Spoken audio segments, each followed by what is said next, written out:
A lot of people ask me why are so many unaccompanied children crossing the Mediterranean Sea. And of course I cannot speak on behalf of all of them, but what many of them have told me is that they just have to flee what they describe as hell in Libya. My name is Julie and I work as Humanitarian Affairs Officer on board Geo Barents, the search and rescue vessel of MSF in the Central Mediterranean. Every time I arrive on deck, my first thought when I see those hundreds of people just being there is how glad I am that they are alive. And you see all of them wearing those blue masks covering half of their face and the black beanie that we give them when they arrive on board. And suddenly your eyes cross those of another person and you realize this is actually a child. This is a child on a ship and he has just crossed the world's deadliest migration route and he's here without any mother, without any father, without any family member.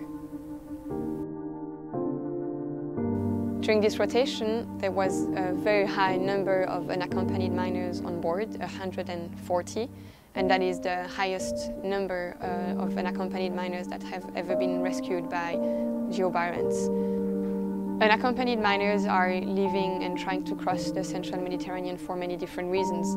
I heard many telling me that they're trying to escape from forced enrollment in the army. Some are fleeing from conflict and war. But what definitely all of them have in common is that whatever the reason why they left, they all go through Libya, where they face abuse, extortion, sexual and physical violence.